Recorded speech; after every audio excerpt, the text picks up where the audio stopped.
2011 में एक कहानी वायरल हुई थी जापान में। लोग कहते हैं एक टोयोटा कोरोला सुनामी में डूबने के बाद भी वापस चल पड़ी। सच क्या था कितना मिथ वो अलग डिबेट है, लेकिन एक चीज क्लियर है, टोयोटा की गाड़ियां अब्यूज भी झेल लेती हैं। Toyota cars are so reliable that you can drive them even on a broken, bumpy road.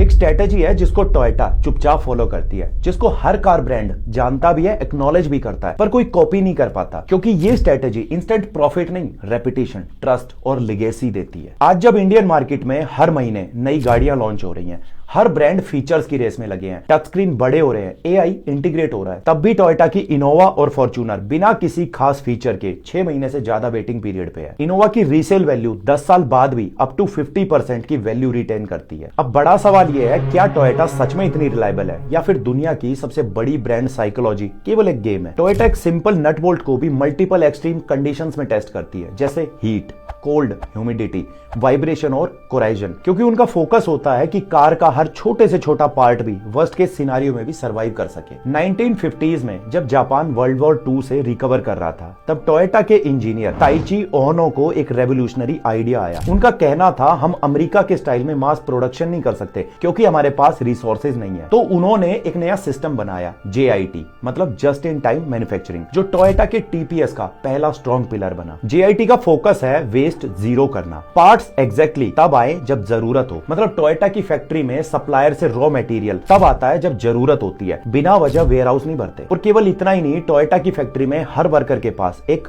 एंडन button होता है। जैसे ही कोई छोटी सी प्रॉब्लम या कोई फॉल्ट डिटेक्ट हुआ, वो कॉल बटन दबाता है, ऊपर लगे एंडन बोर्ड पे लाइट ब्लिंक करती है, और अगर कुछ सेकंड्स में इशू सॉल्व नहीं हुआ तो पूरी लाइन तक रुक सकती है। यानी एक जूनियर वर्कर क्वालिटी के लिए बिलियंस की प्रोडक्शन को रोक सकता है। और ये है TPS का दूसरा पिलर, जिडोका सिस्टम। आज मारुति जैसे ब्रांड्स जहां महीने की लाखों यूनिट्स बनाते हैं, टोयोटा खासकर अपने इंडिया वाले बिदाड़ी प्लांट से पूरी कैपेसिटी होने के बावजूद ओवर प्रोडक्शन नहीं करती, क्योंकि उनका फोकस टाइम पे होता है। और ये उनके TPS का कोर कंसेप्ट है। कस्टमर कितनी कार्स डिमांड कर रहे हैं, उसके हिसाब से लाइन चलती है, ना ज्यादा ना कम। ये स्ट्रेटेजी इतनी पावरफुल है कि पूरी इंडस्ट्री इसको एक्नॉलेज तो करती है, पर कॉपी नहीं कर पाती। ह्यूमन साइकोलॉजी भी कहती है कि जो चीज एक्साइटिंग, लेटेस्ट और फ्लैशी है, वो कूल जरूर लगती है। जैसे BMW की किडनी ग्रिल हर 3 साल में चेंज होती रहती है, मर्सिडीज हर 5 साल में नए प्लेटफॉर्म ले आती है, और हुंडई किया ने तो डिजाइन को ही अपना USP बना लिया। लेकिन टोयोटा का अप्रोच बिल्कुल उल्टा है। उनका मानना है, जब आप हर 2-3 साल में नए प्लेटफॉर्म डिजाइन करते हो, नई टेक्नोलॉजी इंटीग्रेट करते हो, तो छोटे मोटे बग्स आते ही आते हैं। और इसीलिए टोयोटा चेंज की बजाय उसी सेम प्लेटफॉर्म को 15 साल तक रिफाइन करती है, जो बोरिंग तो लगता है लेकिन रिलायबल बन जाता है। जैसे कि 2016 में फॉर्च्यूनर की न्यू जनरेशन शेप आई थी इंडिया में, आज 2025 में भी सेम प्लेटफॉर्म, सेम इंजन, बस केवल कुछ माइनर अपडेट। जब आप एक फॉर्च्यूनर या इनोवा खरीदने के लिए टोयोटा के शोरूम जाते हो, तो सेल्समैन फीचर्स बताने की बजाय ये कहेगा, सर ये गाड़ी 20 साल चलती है, रीसेल वैल्यू देखिए, रिलायबिलिटी और सर्विस कॉस्ट देखिए। अब आते हैं टेक्निकल साइड पे, जहां मोस्टली कार ब्रांड्स हर 2-3 साल में सप्लायर चेंज करते रहते हैं, बेटर रेट्स, कॉस्ट कटिंग और प्रॉफिट मार्जिन के लिए। वहीं टोयोटा अपने सप्लायर्स के साथ डिकेड्स लंबी पार्टनरशिप रखती है, कंसिस्टेंट क्वालिटी के लिए, क्योंकि वो सप्लायर्स स्टैंडर्ड को इतना डीपली समझ जाते हैं कि क्वालिटी इशू ना के बराबर हो जाते हैं। और यही नहीं, जब दूसरे ब्रांड्स 8-9 स्पीड के DCT गियर बॉक्सेस ला रहे हैं, टोयोटा अब भी अपना वो ही 6 स्पीड टॉर्क कन्वर्टर यूज करती है, जो ग्लोबली प्रूवन और लेस सेंसिटिव है। और पार्ट्स का स्टैंडर्डाइजेशन देखो, इनोवा क्रिस्टा में जो 2.8 लीटर का डीजल इंजन है, वो ही सेम फॉर्च्यूनर से लेकर इंटरनेशनल मार्केट में बिकने वाली हाइलक्स तक के अंदर यूज होता है। इससे होगा क्या, टोयोटा बल्क प्रोडक्शन कर पाती है, वो भी बेटर क्वालिटी के साथ। अब यहाँ पे कंफ्यूजन होता है लोगों को, सब कहते हैं जर्मन इंजीनियरिंग बेस्ट है, मर्सिडीज, BMW, ऑडी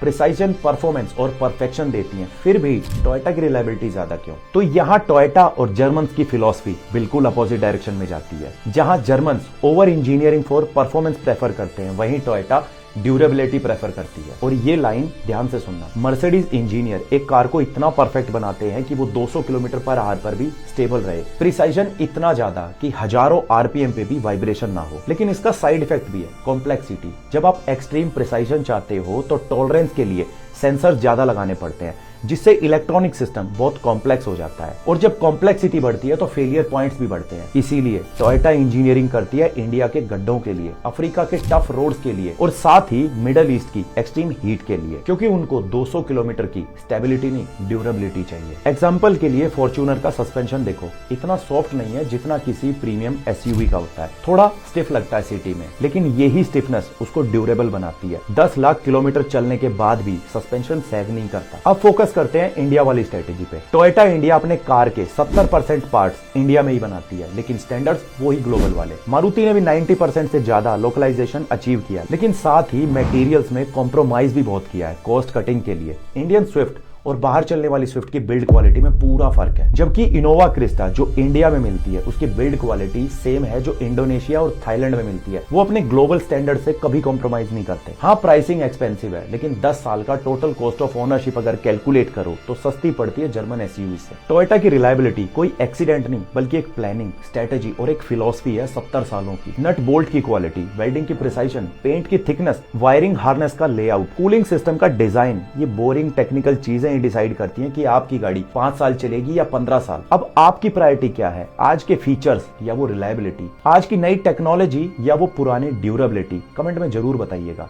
जय हिंद।